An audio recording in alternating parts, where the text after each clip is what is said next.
खुद कह लेंगे, लेकिन हम बोलने की स्थिति में कलंक लग रहा है।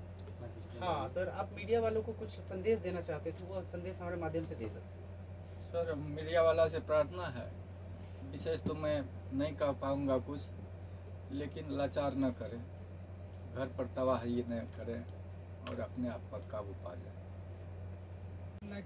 अच्छा, जब से आप लोग बेल पे बाहर आए हैं, तब से आरती सोशल मीडिया पे ये बयान दे रही है कि उनके परिवार मतलब आप लोग से आरती को खतरा है, घर दिखाने की बात हो रही है, इसको आप कैसे देखते हैं और अपनी बेटी को कुछ कहना चाहिएगा हमारे माध्यम से? हम तो यही करने के लिए चाहते हैं कि माँ बाप तो जिगर होते हैं, हृदय का टुकड़ा बाल बच्चा उनका होता है, तो उसके प्रति आघात कहीं माँ बाप सोचे, गांव समाज के लोग सोचे।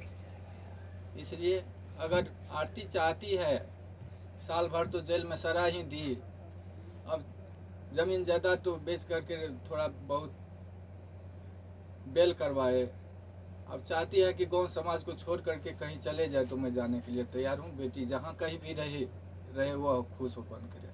जो घटना आपके साथ घटित हुई है उससे समाज में जितने भी पिता हैं सब सहमे हुए हैं। बहुत सारे पिता अपनी बेटी को लेकर उनके मन में ये सवाल पैदा हो रहा है कि क्या हमारे साथ भी हमारी बेटियां भी ऐसा कर सकती हैं। तो उन पिता के लिए आपकी क्या मैसेज होगी, क्या संदेश होगी? सब बेटी बेटा ऐसा नहीं होता है। हम भगवान से प्रार्थना करते हैं वह सद्बुद्धि दे और सत रास्ता पर वह बेटा बेटी चले, और जो बिगड़ने के लायक होती है वह बेटी को भी मैं प्रार्थना कर रहा हूँ गुरु महाराज से, भगवान से, कि वह दूसरे के बहकावा में नहीं आकर करके अपना जो कर्तव्य है, अभी भी शादी की है, अभी भी हक निभा कर करके दोनों घर को आबाद करके चले। बाद जेल से बाहर आ चुके हैं, जेल से बाहर आने के बाद भी पब्लिकों के मन में बहुत सारे सवाल हैं आपको लेकर। आप पे जो आरोप लगे वो आपके ही अपने बेटी के द्वारा लगाया गया, तो उन आरोपों को लेकर आज आप क्या कहना चाहेंगे? मैं यही कहने के लिए चाहता हूँ, बेटी हो या बेटा हो, माँ पिताजी गांव समाज के लोग सबों को समान दर्जा देने के लिए चाहते हैं, किसी को बड़ा और किसी को छोटा नहीं। उसी के हैसियत से मैं भी बेटा और बेटी, 4 बेटी 3 बेटा था, 2 तो छोटा छोटा है, 3 बेटी का शादी जमीन सुध भरना लगा करके कुछ शादी कर सलटा दिए थे। चौथा में ये थी, मन में जिज्ञासा था कि अच्छा ढंग से इनका भी शादी करें, लेकिन परिस्थिति डाउन हो जाता है। उस परिस्थिति लेकर के जिद भी कर दी कि मैं ग्रेजुएशन करूंगी तब पिताजी मेरा शादी कीजिएगा। भरोसा दिलाई, सहानुभूति हुआ, अच्छा शिक्षा की ओर झुकाव है तो थोड़ा और सहानुभूति दे करके क्रेडिट लोन ले, विद्यार्थी क्रेडिट लोन ले करके इनको ग्रेजुएशन करवा देते हैं। शिक्षा का विनाश नहीं होता है। मैं यही चलते उन पर सहानुभूति रखा, और जहाँ जहाँ सोचे साइड बिजनेस थोड़ा लगा देते हैं, जीविका से जुड़ा दिए, गाँव समाज में 10 ठो समूह चलाएगी, उससे जो होगा आगे विकास, बुद्धि भी विकास उनका होगा। सेप्स ऑफ कंपनी से भी जोड़ा दिए थे, वहाँ जहाँ जहाँ अररिया मीटिंग होता था, पूर्णिया मीटिंग होता था, गाड़ी ड्राइव कर करके इस अवस्था में उस बेटी को हमने पहुँचाया था। और बड़ी आत्मबल था कि यह बेटी मेरा कोई रोशन करेगा, लेकिन दुर्भाग्य था मेरा ही दुर्भाग्य है, वह बेटी आज मेरा कहीं का नहीं रखा। साल भर जेल में सड़वाया, कानून का शरण लिए, लोअर कोर्ट रिजेक्ट किया, जज साहब, वकील साहब, हाई कोर्ट में बेल फाइल किया गया, लेकिन सत परेशान होता है, पराजित नहीं होता है। हाई कोर्ट में बेल फाइल हुआ, वकील साहब शिवानंद बाबू, वकील साहब अजय ठाकुर, हाई कोर्ट से रिजेक्ट भी करवा करके किसी तरह से बेल का अनुसंधान जारी किए कि ऐसा जो भी परमात्मा का मौज हुआ, इन लोगों की सहानुभूति मिली। आज साल भर भी जेल से में भी शिवनंदन बाबू की सहानुभूति वर्णन नहीं हो पाता है।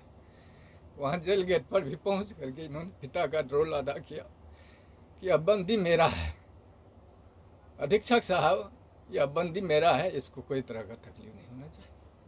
अहम भूमिका को शिवनंदन बाबू पहुँचाइए और साल भर के बाद बेल लिए। आज उन्हीं का कृपा है कि घर में मुझको नहीं रहा गया। जब बेटी कहा कि यह इसको मैं देखना चाहता हूँ कि आजीवन जेल में यह रहे, तो मेरा दिमाग नाच गया कि क्या हो रहा है। फिर भी एक शिक्षाप्रद कहानियाँ थी।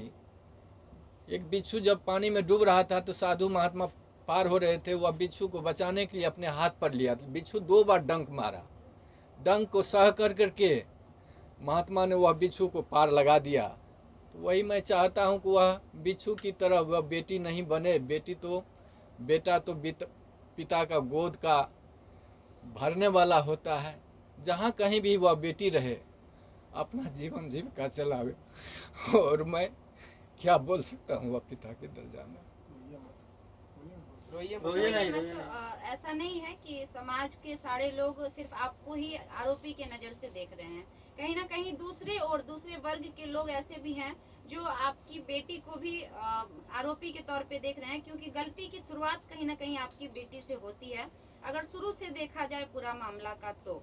लेकिन जैसे ही आपके आते ही एक बार आरती ने फिर से सवाल शुरू कर दिए, तो आरती के लिए आज आप क्या कहेंगे? वो आरती की मर्जी है, जो करावे। अब आपके अच्छा 1.5 साल तक, साल भर तक आप लोग जेल में रहे, आपका एक छोटा बेटा भी है, आपकी बूढ़ी माँ भी है, किस प्रकार से आपका घर चल पाया इन दिनों? परमात्मा जाने, हम नहीं जानते। अच्छा, इन सारे भूमिकाओं में जितने दिन से आप लोग जेल में थे पूरे परिवार, तो वकील शिवनंदन भारती लगातार, जैसा अब आप बोले कि गार्जियन की तरह आपका देखभाल किए, या फिर हमेशा मतलब इस केस को विशेष फोकस किए, क्या कुछ कहना है उनके बारे में? यह वर्णन नहीं हो पाता।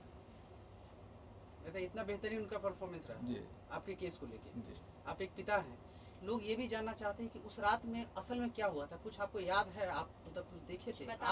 आरोप तो झूठे भी लगते हैं, सही क्या है वो तो माननीय न्यायालय के ऊपर है, लेकिन आप कुछ बता सके थोड़ा सा? मालूम थोड़ा सा हुआ तो सोचा कि प्रेम तो अंधा होता है। अच्छा। वो समय जो रहता है, वो अवस्था जो रहता है, परे हो रहता है, लेकिन उस पर कितने कितने विद्वान लोगों का भी पैर फिसल जाता है, महात्मा को भी पैर फिसल जाता है। तो हमने सोचा कि जब इस तरह की घटना हुई तो उसको बचाने के लिए हल्ला हुआ कि चोर आ गया है, डकैत आ गया है गोली मारने के लिए। तो उससे पूर्व भी लड़का वो उन्होंने धौंस दिया था कि मैंने गोली से उड़ा दूंगा। किसको दिया था? पवन यादव को, मेरे बेटा रविकांत को। अच्छा। गोली से उड़ा दूंगा, बचने के लिए नहीं दूंगा। उस पीरियड में उन्होंने घर में पकड़ाया तो हल्ला हुआ कि डकैत आ गया, डकैत आ गया। डकैत के दरमियान में पहचाने उसको तो कहा, देखे मेरा जात भाई है, बच्चा है, पैर फिसल गया। उसको बचाने के ख्याल से मैंने घर में बंद किया। और उस दरमियान में कैसे उसका मौत हो गया हम लोगों को जांच का विषय, मतलब आपको इसके बारे में इसके बाद विशेष कुछ जानकारी? कुछ नहीं। तो आपको नहीं लगता कहीं ना कहीं छोटू को इंसाफ नहीं मिला?